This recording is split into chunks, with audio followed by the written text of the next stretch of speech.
If you're a widow and you've been left a load of cryptocurrency from your husband and you have no idea what to do with it, please just don't make these 4 mistakes. My name's Lewis Jackson. I work with widows who inherit their crypto from their spouses, and I see these 4 mistakes happen over and over again, and they typically all happen in the first 30 days. So let me explain. So that first mistake that widows make is that they're always waiting for that next YouTube video. And what happens is, because you're trying to learn, you're doing your best to learn about all this stuff, the algorithm starts to bury you in jargon and actually just restricts you to the point where the overwhelm gets too much and you can't actually continue and develop your understanding.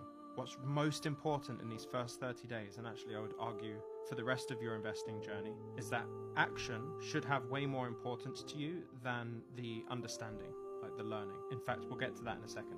The second mistake that I see widows making is that they treat this cold storage wallet where the crypto is held like a museum piece, like, I don't know what to do with this, let's keep it safe over here. And the issue with that is that over time, security and real world value of the assets that live in that USB drive actually deteriorate over time. So if you think about it as there is value in there because the assets are worth something, but if you never open it, if you never learn how to use the thing, you will never realize the potential of the assets inside. And therefore, you being scared of touching that thing, treating it like a museum piece, is actually limiting all of the upside that you could possibly get from those assets. And number 3 is a really tough one, because this is all about how often widows try to honor the plan that their spouse had without laying any credence to the plan that you would have or that they would have for this crypto.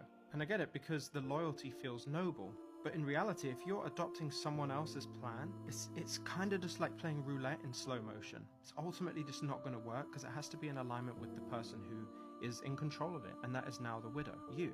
And the fourth thing that I see widows doing is that they completely forget about the tax obligation side of things. And this is the most boring part, but it absolutely, if you want to reduce the amount of stress, because you're already going through a lot, reduce the amount of stress to a very short time period, manage the taxes first, get a good understanding of the taxes. Because if you let this prolong and it goes 2 years, you've got to do this whole backlog, and actually the stress and grief that you're going through is exacerbated for a longer period of time. So you really need to get on top of those numbers.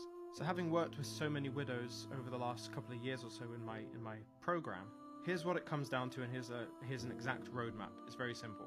I've found that in order to get 80% of the results from the assets you hold, you actually only need 20% of the knowledge that is perceived by the world. The world will always convince you that you need to reach this 100% knowledge to understand these assets. It's not true. 20% of the knowledge will get you 80% of the results. So that's all we're trying to do here. Get you that 20% of